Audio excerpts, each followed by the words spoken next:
There's no feeling more intense than starting over. If you deleted your homework the day before it was due, as I have, or if you left your wallet at home and you have to go back after spending an hour in the commute. If you won some money at the casino and then put all your winnings on red but it came up black. If you got your best shirt dry cleaned before a wedding and then immediately dropped food on it. If you won an argument with a friend and then later discovered that they just returned to their original view. Starting over is harder than starting up. If you're not ready for that, like if you've already had a bad day, then what you're about to go through might be too much. Feel free to go away and come back. I'll be here. Alright, thanks for coming with me on this trip. I'll understand if you have to take a break at any point. Just find a safe place to stop and quit the game. And don't worry, I'll save your progress, always, even your mistakes. This game is a homage to a free game that came out in 2002, titled Sexy Hiking. The author of that game was Jazuo, a mysterious Czech designer who was known at the time as the father of B games. And B games are rough assemblages of found objects. Designers slap them together very quickly and freely, and they're often too rough and unfriendly to gain much of a following.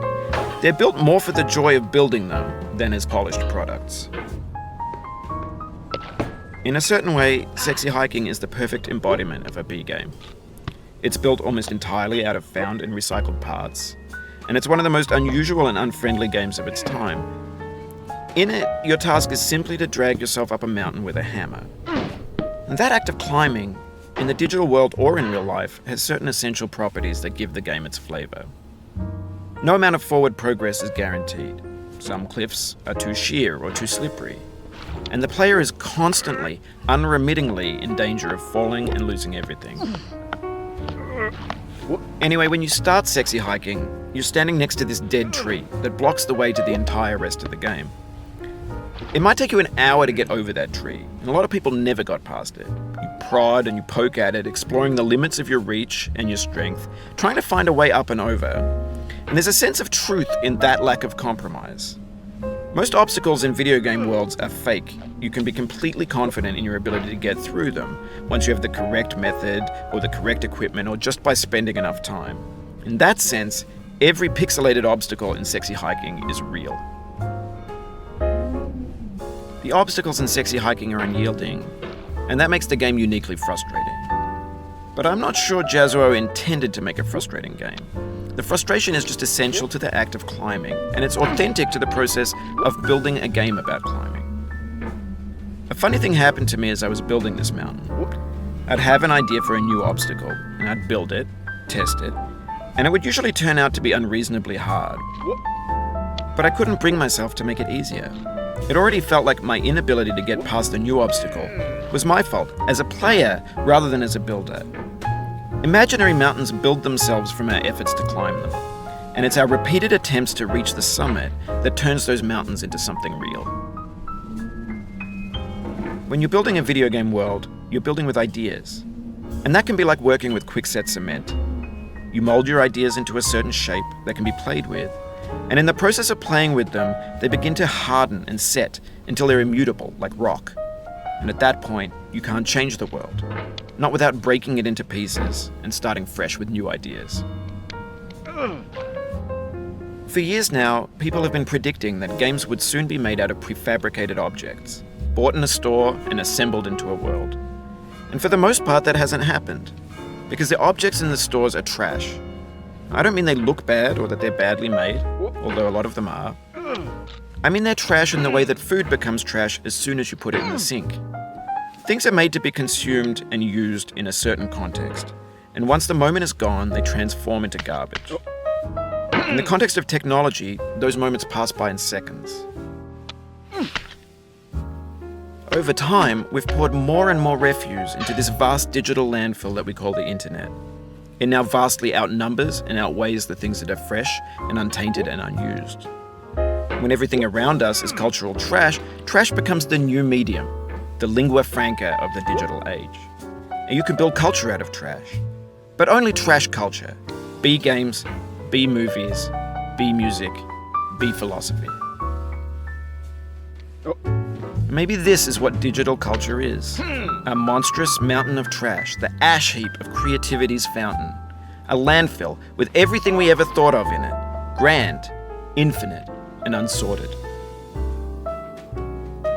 There's 3D models of breakfast, Gen X's fanfic novels, Scan magazines, green screen Shia LaBeouf, banned snuff scenes on LiveLeak. Facebook's got lifelike bots with unbranded adverts and candid shots of Kanye and Taylor Swift mashups, car crash epic failed GIFs, Russian dashcam vids, discussions of McRibs, discarded, forgotten, unrecycled, muddled, rotten, untitled. Everything's fresh for about 6 seconds, until some newer thing beckons, and we hit refresh. And there's years of persevering, disappearing into the pile, out of style, out of sight. In this context, it's tempting to make friendly content that's gentle, that lets you churn through it but not earn it. Why make something demanding if it just gets piled up in the landfill, filed in with the bland things?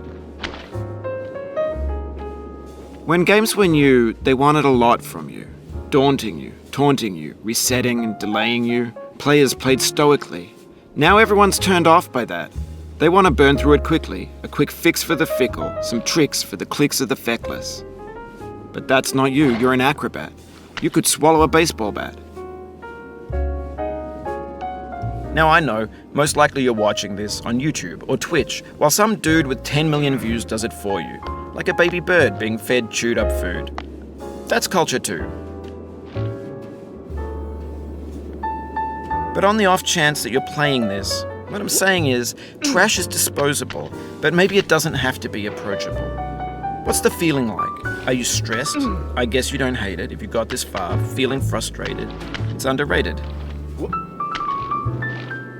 An orange is sweet, juicy fruit locked inside a bitter peel. That's not how I feel about a challenge. I only want the bitterness. It's coffee. It's grapefruit. It's licorice. It feels like we're closer now. Composer and climber, designer and user. You could have refused, but you didn't. There was something in you that was hidden, that chose to continue. It means a lot to me that you've come this far, endured this much. Every wisecrack, every insensitivity, every setback you've forgiven me is a kingly gift that you've given me. We have the same taste, you and I. It's not ambition, it's ambition's opposite. An obdurate mission to taste defeat. You'll feel bad if you win, so I put this snake in for you. Have you thought about who you are in this? Are you the man in the pot, Diogenes? Are you his hand? Are you the top of his hammer? I think not.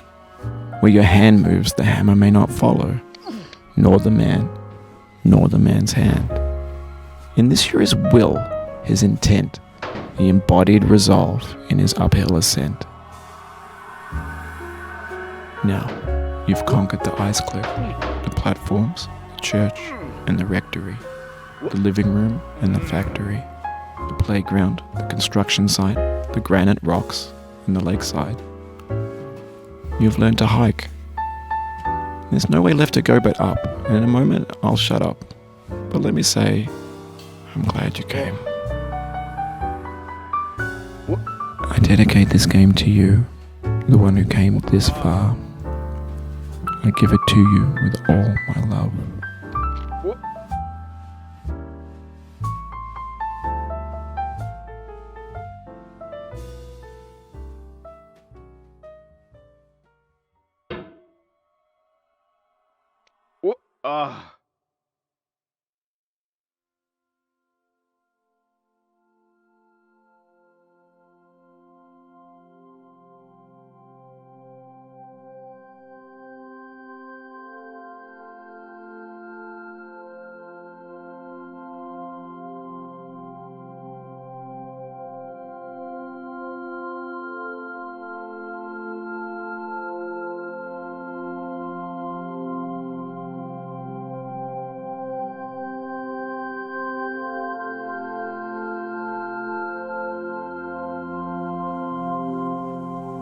I'm going down the road feeling bad.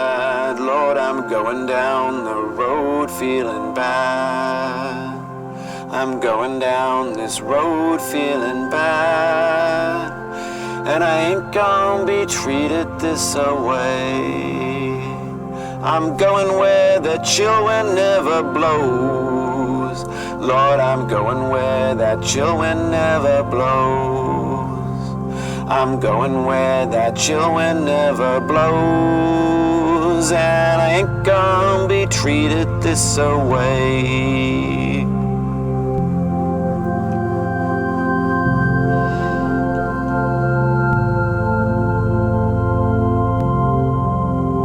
I'm going where the climate suits my cauldron.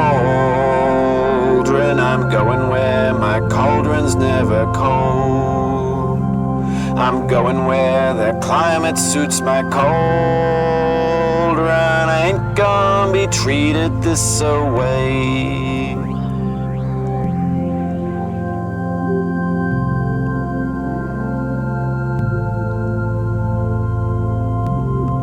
I'm going down this road feeling bad. Lord, I'm going down this road feeling bad.